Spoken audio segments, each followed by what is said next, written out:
नमस्कार, स्वागत है आपका संवाद 365 में। आपके साथ मैं हूं दिग्विजय सिंह चौहान। हाजिर हूं उत्तराखंड की खबरों को लेकर। आइए नजर डालते हैं उत्तराखंड में क्या कुछ खास चल रहा है, क्या कुछ उत्तराखंड की खबरें हैं।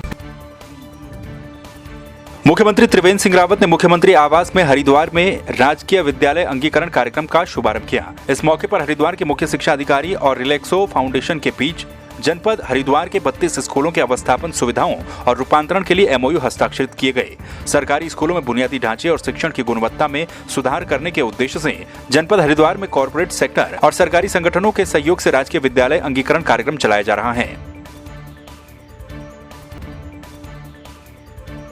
टिहरी में जिला पंचायत क्षेत्र धारमंडल कफोल गांव में जिला पंचायत सदस्य बलवंत रावत के संरक्षण में भुवनेश्वरी महिला आश्रम संस्थान के द्वारा क्षेत्रीय महिलाओं को रोजगार से जोड़ने के लिए 18 दिन का सिलाई प्रशिक्षण करवाया गया, जिसमें उषा और सिरवी ने 50 महिलाओं को सिलाई मशीन वितरित की।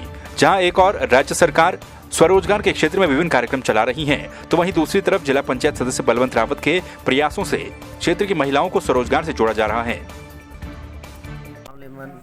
सिलाई प्रशिक्षण में आज मेरे क्षेत्र में जो है 50 महिलाओं को प्रशिक्षण दिया गया है और मेरे क्षेत्र में जो समस्याएं हैं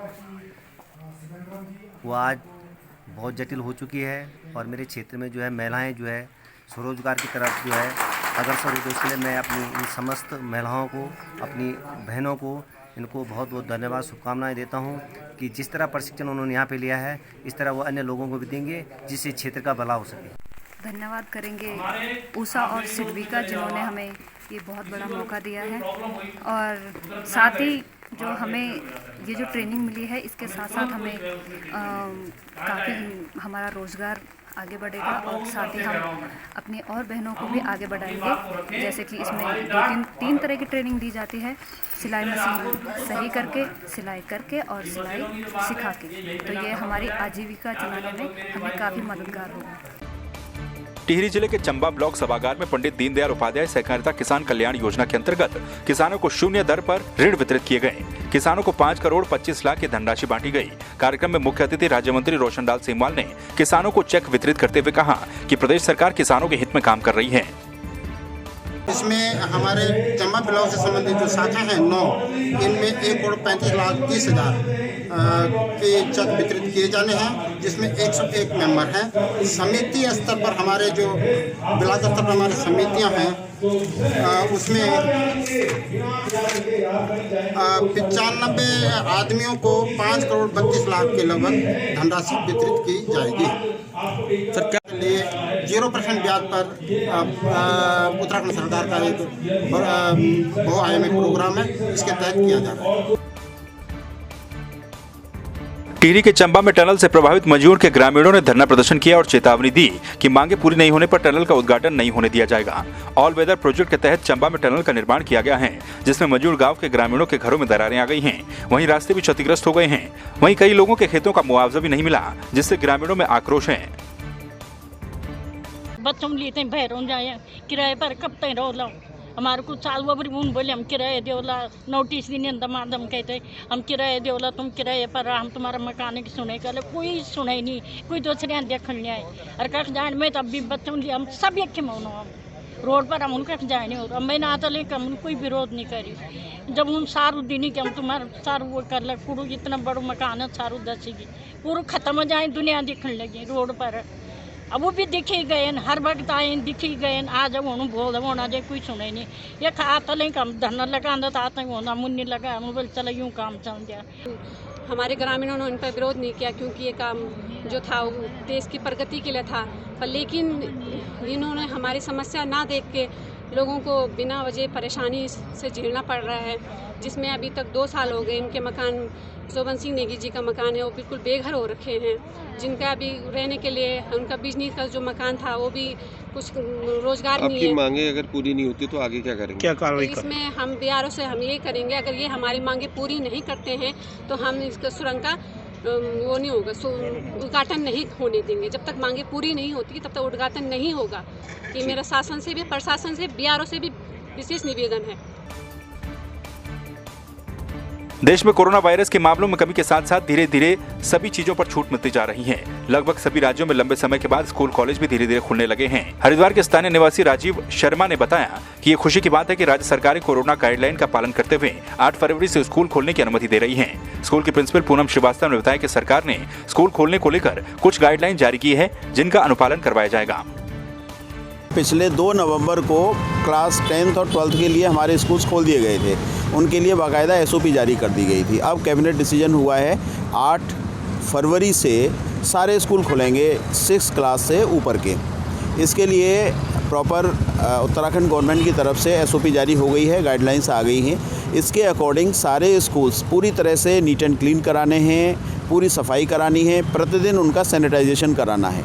2 पालियों में स्कूल चलेंगे अगर ज़्यादा संख्या है तो, क्योंकि सोशल डिस्टेंसिंग का पालन करने के लिए एक सीट छोड़ के दूसरी सीट पर ही दूसरा बच्चा बैठेगा।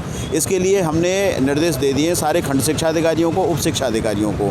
आए हैं उसको हम स्ट्रिक्टली फॉलो करेंगे और ये ज़रूर देखेंगे कि बच्चे चिपक के एक दूसरे से ना बैठें और सारे बच्चे मास्क लगाएं, सैनिटाइज़र भी अपने साथ रखें और अगर बच्चे अनवेल हो तो पेरेंट्स उन्हें प्लीज़ स्कूल ना भेजें। और अपनी तरफ से हम पूरी कोशिश करेंगे कि बच्चे इकट्ठे होके ना खेलें, ना वॉशरूम में जाएं और पूरी तैयारी है।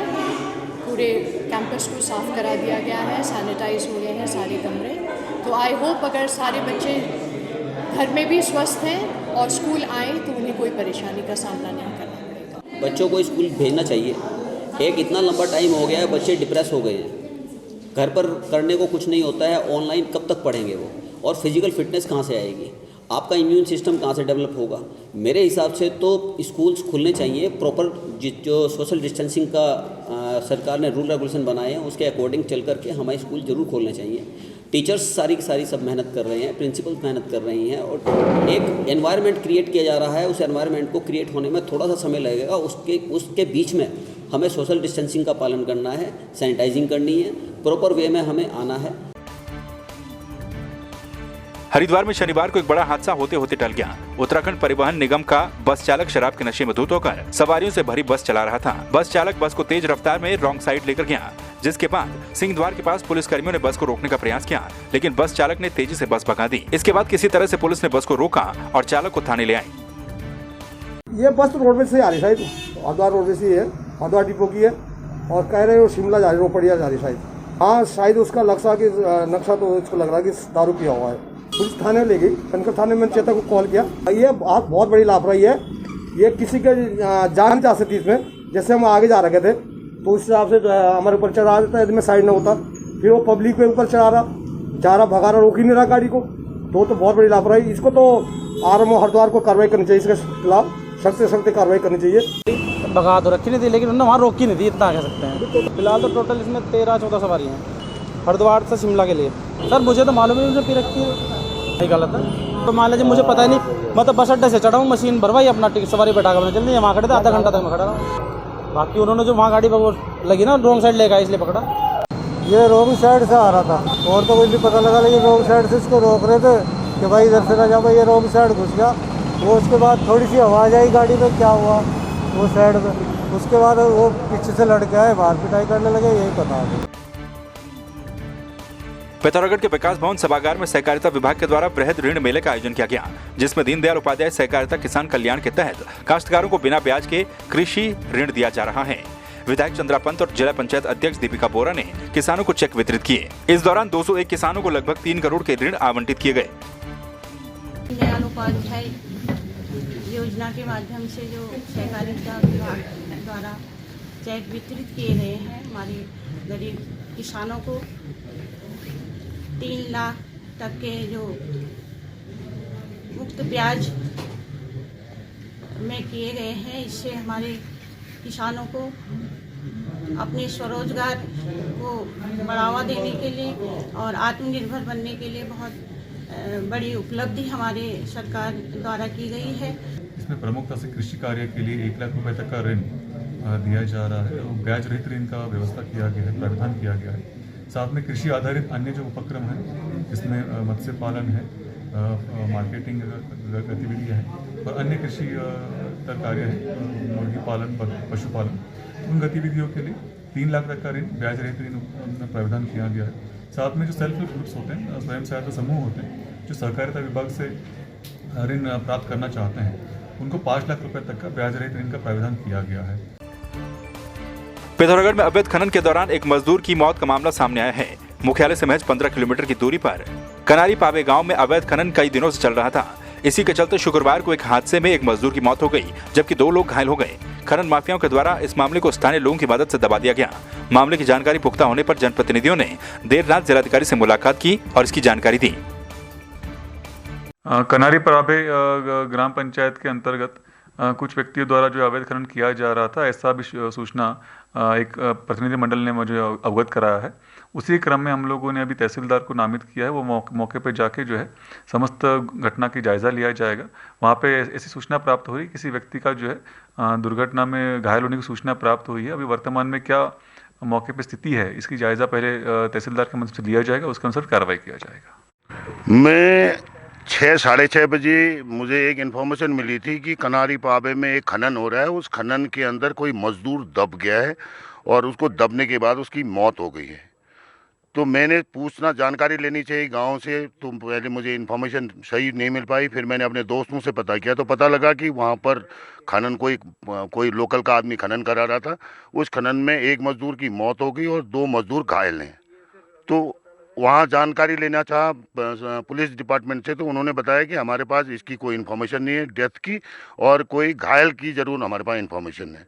तो हम जिलाधिकारी महोदय के पास इसलिए आए कि हमको इन्फॉर्मेशन मिली है, लोग हमें बोल रहे हैं कि वहाँ डेथ कंफर्म है, और मेरे पास रिकॉर्डिंग है सबकी जिन्होंने मुझे इन्फॉर्मेशन किया। पूर्व मुख्यमंत्री हरीश रावत कुमाऊं भ्रमण के तहत बेरीनाग पहुंचे, जहां पर कांग्रेस कार्यकर्ताओं ने उनका जोरदार स्वागत किया। इस मौके पर कांग्रेस कार्यकर्ताओं के साथ बैठक करते हुए उन्होंने कार्यकर्ताओं को एकजुट होकर कांग्रेस को मजबूत करने को कहा।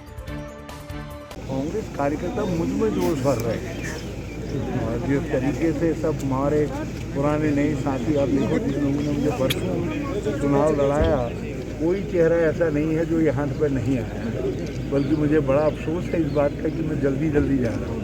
यदि मुझे मालूम होता कि सब इस तरीके से आएंगे तो मैं ज़रा सा और टाइम लगाता।